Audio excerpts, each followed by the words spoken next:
Amados, graça e paz. Espero que todos estejam com saúde.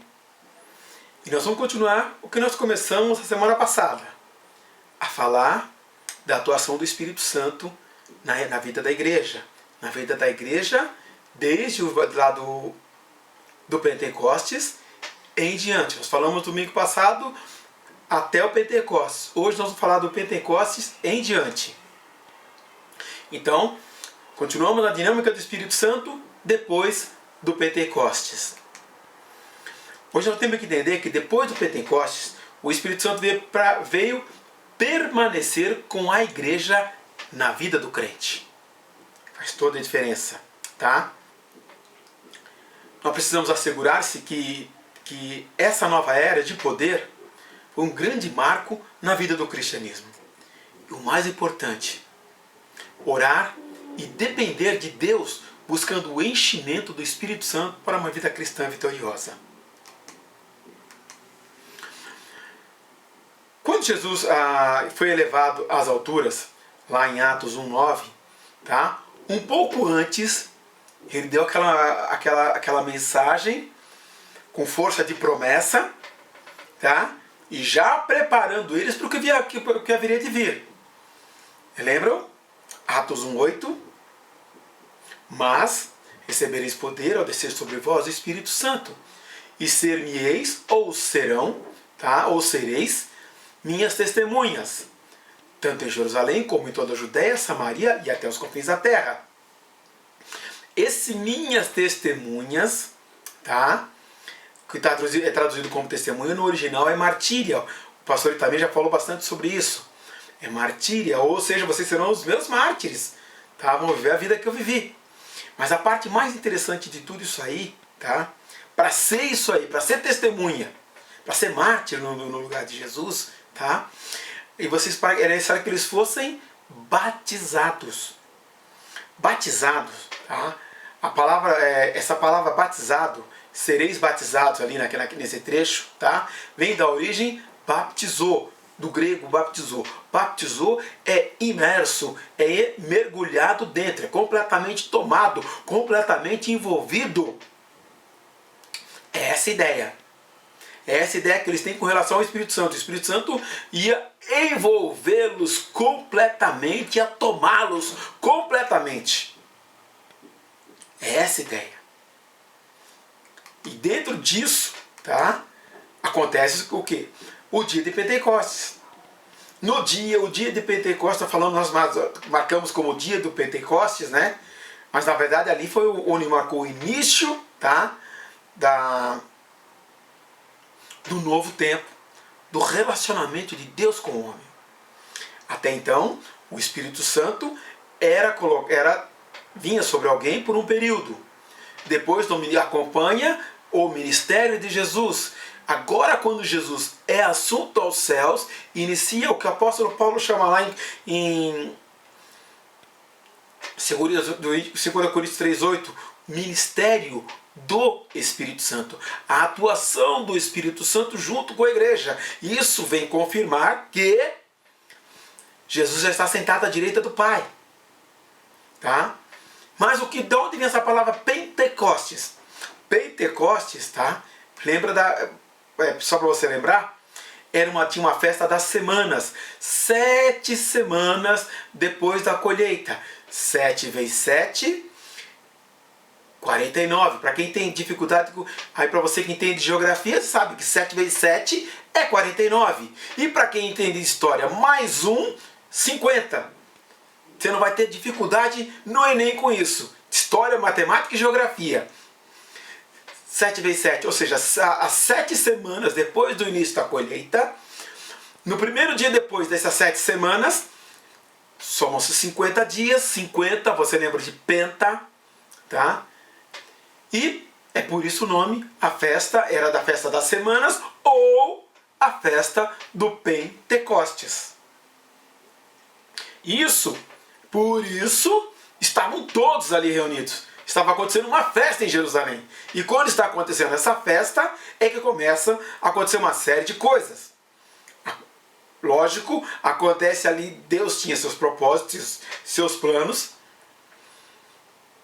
120 estavam reunidos lá no mesmo lugar que Jesus mandou eles ficarem. Tá? E naquele momento acontece o derramar do Espírito.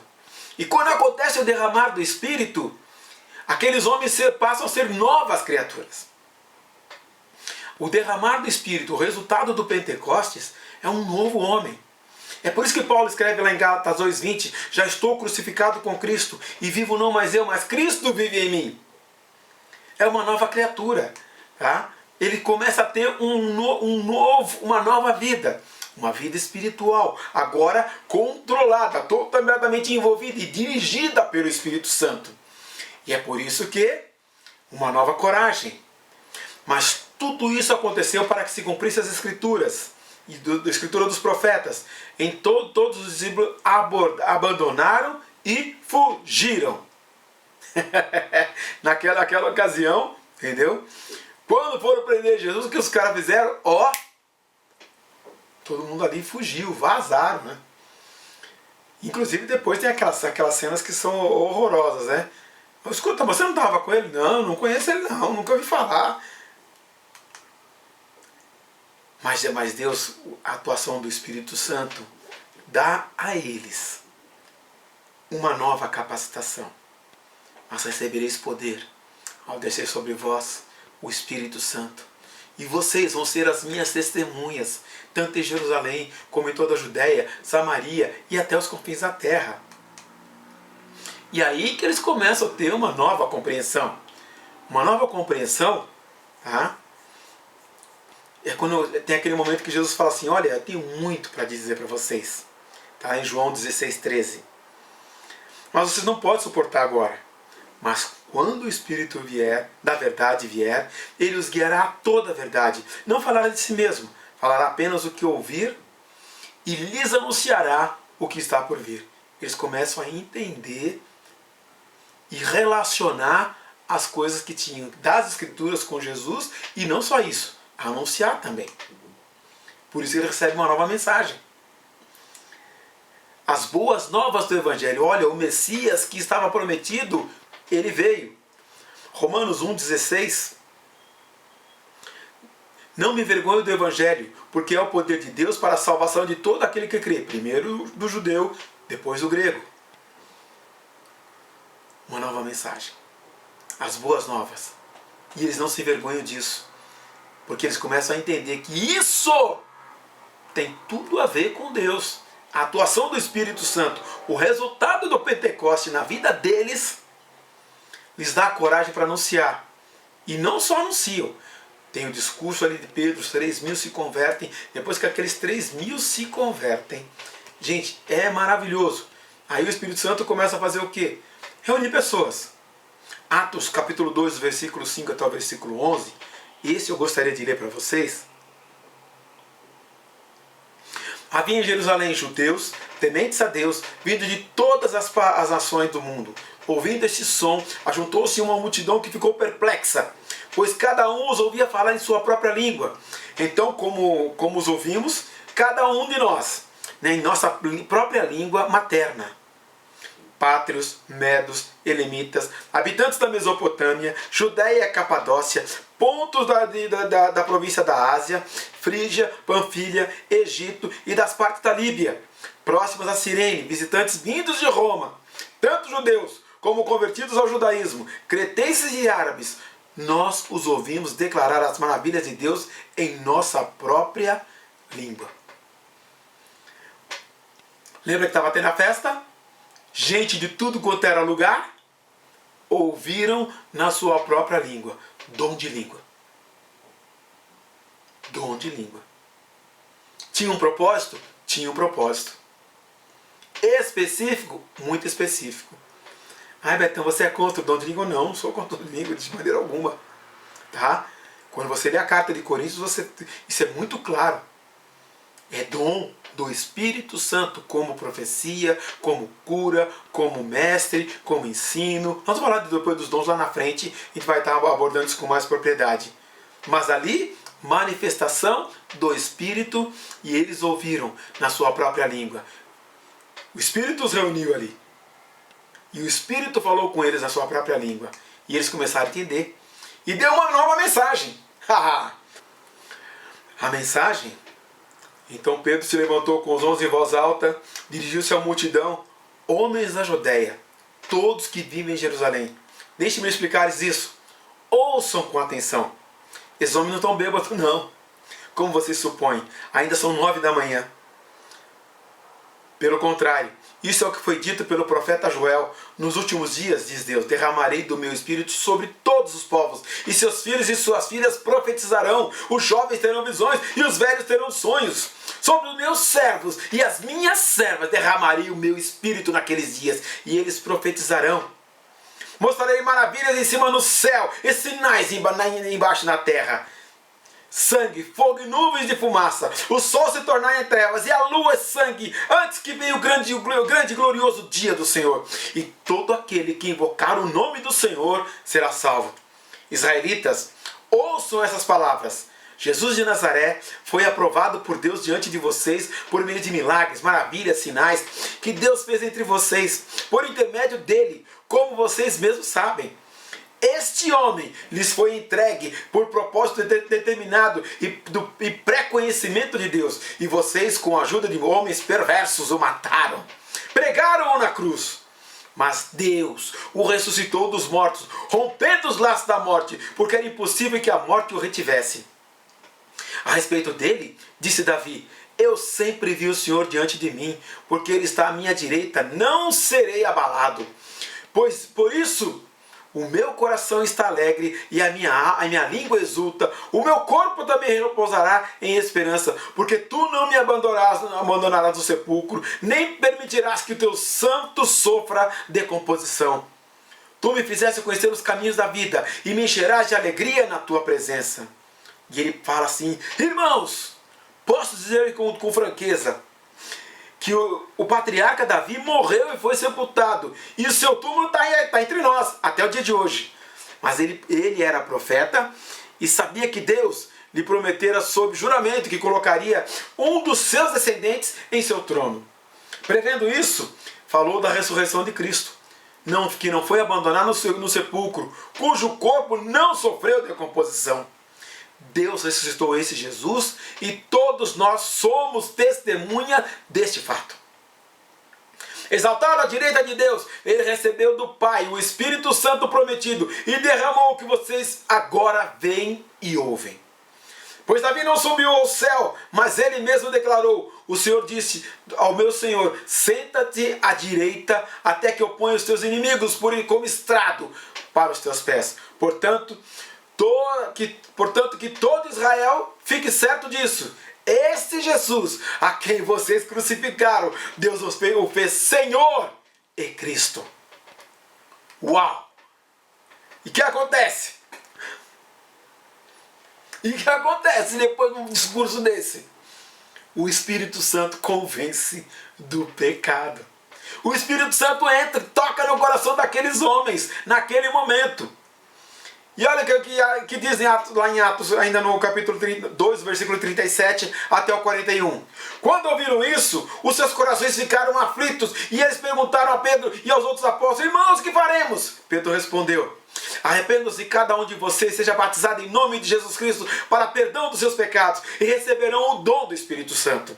Pois a promessa é para vocês, para que seus filhos e todos que estão longe, para todos quantos o Senhor Deus, nosso Deus, chamar. Com muitas outras palavras os advertia e insistia com eles: salve-se dessa geração corrompida.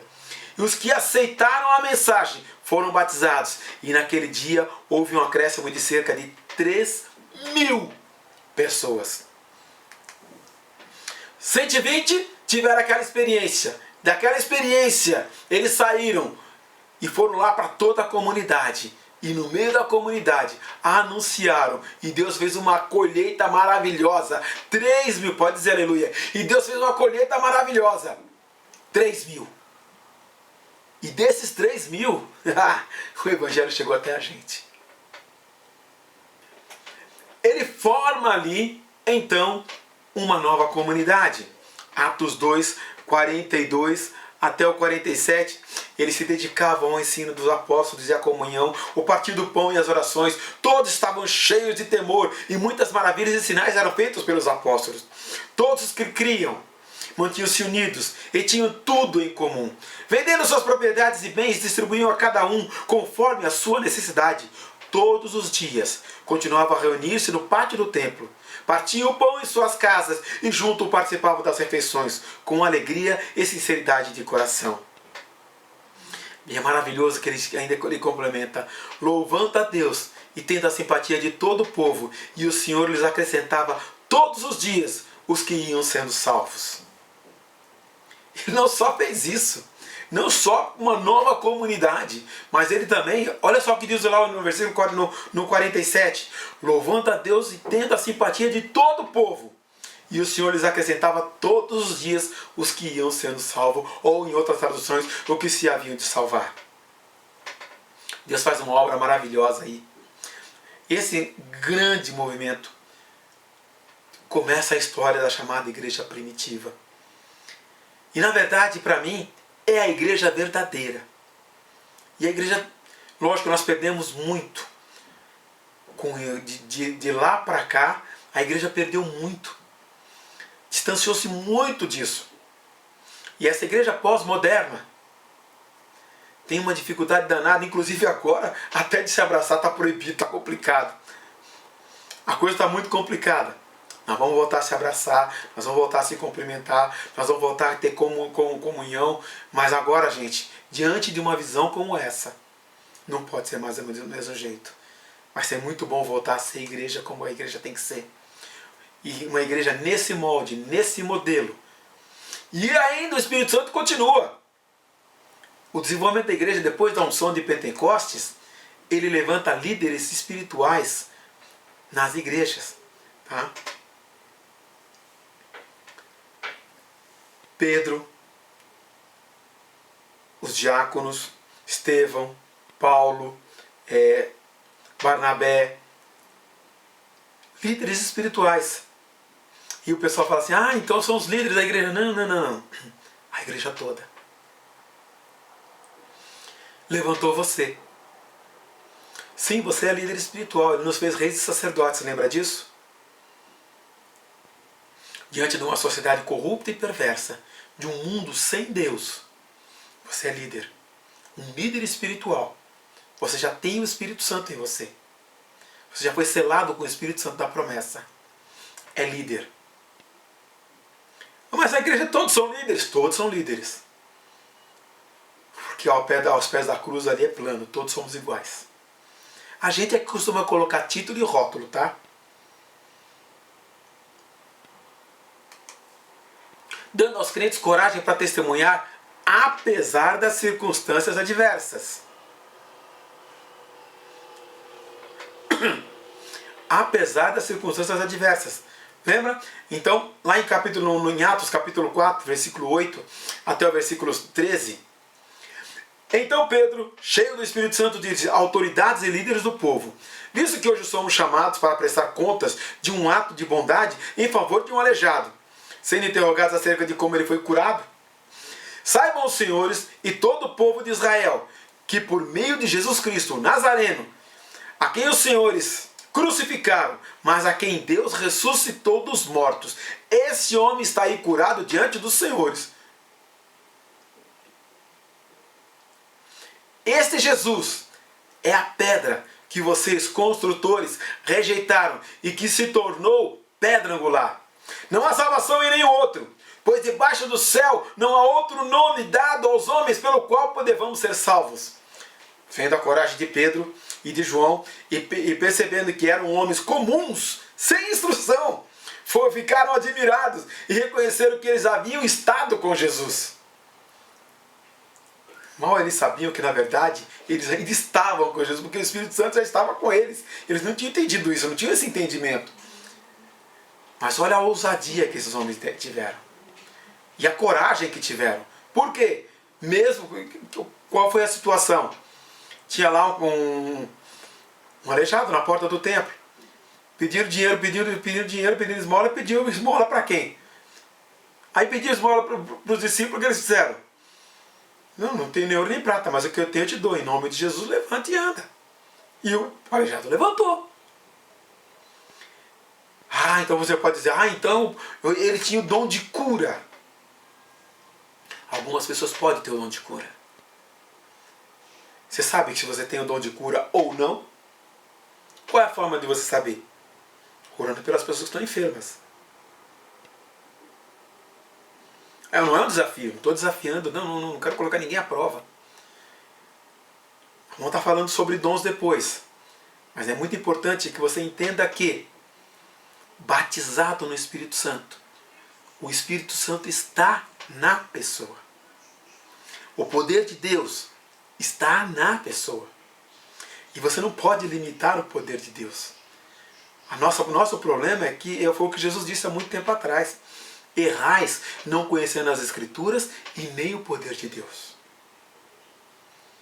Então agora eu vou mandar e Deus vai fazer. Não, a gente não manda em Deus. Nós somos servos. A gente não manda, a gente pede. E sobre a enfermidade, você ora pela enfermidade para que Deus cure. Pedindo que Deus cure, não é mandando. Nós estamos debaixo da direção do Espírito. Nós estamos debaixo do controle do Espírito. Nós estamos mergulhados dentro do Espírito Santo. Guiando a igreja também na boa disciplina. O que aconteceu lá em Atos capítulo 5? Eu vou ler o trecho de Atos capítulo 5, do 3 ao 4 e o versículo 9. E olha o que aconteceu. Então Pedro perguntou a Ananias, por que você permitiu que Satanás enchesse seu coração a ponto de você mentir ao Espírito Santo e guardar para si uma parte do dinheiro que recebeu pela propriedade? Ele não lhe pertencia? E depois de vendida, o dinheiro não estava no seu poder? O que levou a pensar em fazer tal coisa? Você não mentiu aos homens, mas sim a Deus.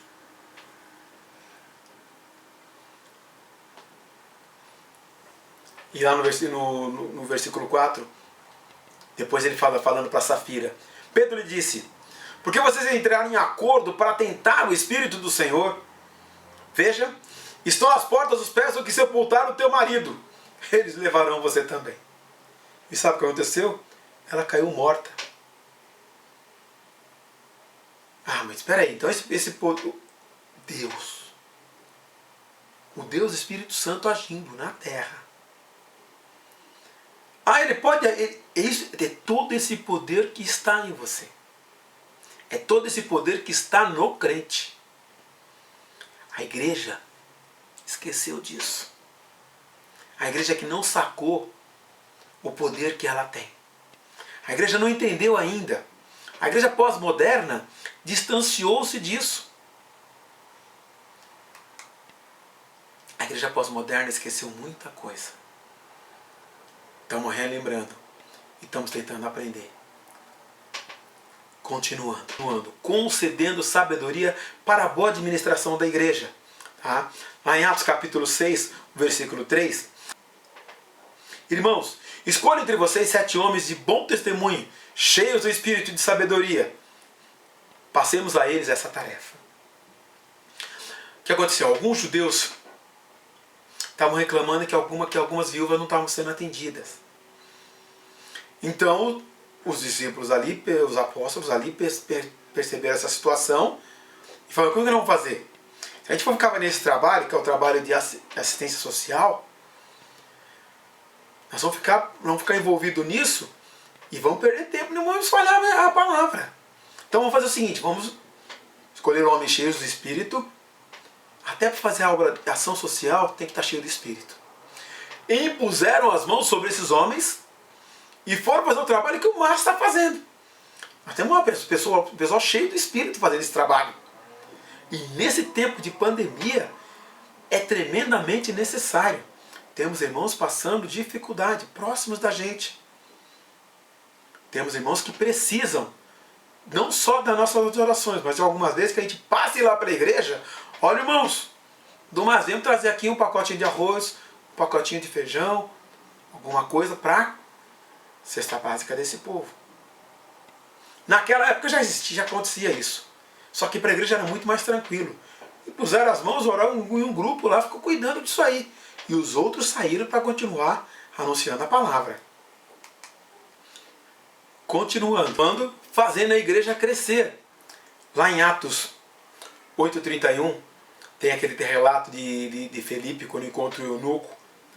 Eles estão descendo lá e o Felipe já chega ao carro, o Espírito conduziu o Felipe até lá. Chegou pro rapaz e falou assim: escuta, você está entendendo o que você está lendo aí? Ele estava lendo o profeta Isaías. Como é que eu posso ler e entender se não tem quem me explique? Filipe já chegou ao carro, explicou de quem falava a escritura. E ele vendo a água, eis aqui a água, quem pede que eu seja batizado? Foi batizado ali mesmo. O Espírito Santo é quem promove o crescimento da igreja. O Espírito Santo é quem alcança as pessoas para o crescimento da igreja. E algumas vezes, o Espírito Santo vai de aquela maneira muito sutil, de uma maneira bem suave. Você lembra como é que é? Bem suave.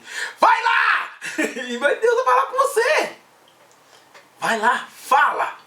E algumas vezes Deus vai falar algumas coisas desse jeito com você. Fala. Então, comigo, de vez em quando, o Espírito vai gritar.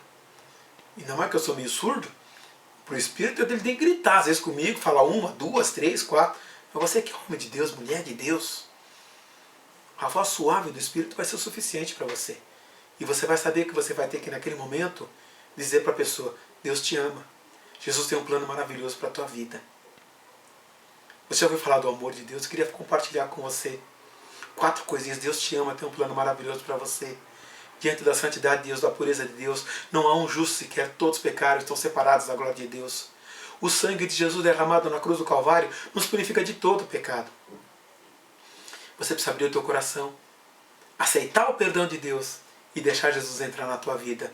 E você nunca mais vai ser a mesma pessoa. Quer orar entregando a tua vida para Jesus? Olha, eu tenho uma oração aqui, modelo. Senhor Jesus, muito obrigado, porque o Senhor me aceita do jeito que eu sou e perdoa os meus pecados. Entra na minha vida. Simplesinho, tá? Aí, deixa Deus fazer. E eu sei que Deus vai te usar. Despertando visão, amor e compromisso missionário. Lá em Atos capítulo 13. Na igreja de Antioquia havia profetas e mestres, Barnabé, Simeão, chamado Níger, Lúcio de Cirene, Manaém, que fora criado com Herodes, o tetrarca, e Saulo. Enquanto adoravam o Senhor e jejuavam, disse o Espírito Santo: separem-me a Barnabé e Saulo para a obra que eu os tenho chamado. Assim, depois de jejuar e orar, impuseram-lhe as mãos e os enviaram. Enviados pelo Espírito Santo, desceram a Seleucia e dali navegaram para Chipre. Gente, a visão missionária, ela é pelo Espírito Santo, é Ele que conduz a obra. É Ele que conduz a obra aqui na terra. É Ele que conduz a igreja. E é Ele quem dirige. E Ele fala, às vezes, no coração de alguns para ir mais além. Mais além. Mais além. Nós temos um grupo na África. Nós temos gente lá na Indonésia. Nós temos gente lá na Amazônia. Nós temos amados irmãos, missionários nossos, tá? Espalhados por várias partes do mundo. Porque o Espírito Santo falou para o coração deles: olha, tá vendo esse povo? Eu preciso de alguém como você lá. Ah, mas eu não sei fazer, não, nem sei nem o idioma. Deus prepara. Dá o tempo necessário para você aprender o idioma e anunciar as grandezas de Deus em outros lugares. Ele moveu desde aquela época, continua movendo, continua, inclusive, vocacionando e capacitando pastores e líderes. Olha o que diz lá em Atos 20, 28. Cuidem de vocês mesmos, de todo o rebanho, sobre o qual o Espírito os colocou como bispos para pastorearem a igreja de Deus que Ele comprou com o seu próprio sangue. Aí você fala, bispos, pastores, Ele vocaciona, Ele capacita, Ele envia. O Espírito Santo é que faz tudo isso. O Espírito Santo é que conduz. O desenvolvimento da igreja depois da unção de Pentecostes, foi conduzida e dirigida pelo Espírito Santo. E a evangelização do mundo é dirigida pelo Espírito Santo.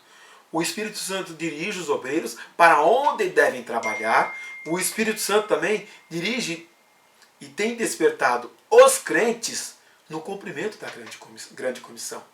E qual é a grande comissão? Anunciar Cristo a tempo e a fora de tempo para todo mundo. Concluindo, para a gente terminar. No Pentecostes, o Espírito desceu, estavam todos ali no cenáculo. Cerca de 120 pessoas. Ali se inaugura o templo. Ali se inaugura o templo da obra do Espírito Santo. Começa ali o ministério do Espírito Santo. Para você entender e guarde bem. O ministério de Jesus, ele é assunto aos céus. Quando ele é assunto aos céus, inicia o ministério do Espírito Santo. Ah, Betão, você quer dizer para mim que agora Deus não tem mais domínio sobre a terra? O Espírito Santo é a terceira pessoa da Trindade, como nós já falamos. Eles continuam atuando juntos. Agora o ministério é do Espírito Santo. E onde ele atua? É na igreja. Ai, que legal! É na igreja. E agora eu pergunto para você, quem é a igreja? Não responda, somos nós. Você vai dizer, a igreja sou eu. O ministério do Espírito Santo é na sua vida. É na minha vida. É na vida de todo aquele que abriu o coração para Jesus e o recebeu. Com todo o seu poder, com toda a sua autoridade. E ele vem, e ele muda, e ele transforma, e ele conduz a nossa vida. Por isso, meu querido, minha querida, deixa o Espírito Santo te usar. Deixa ele te dirigir. No próximo domingo, a gente vai estar falando do Espírito Santo na vida do crente. É mais próximo agora. Ou, no momento que você assistir essa aula. Deus te abençoe. Até a semana que vem.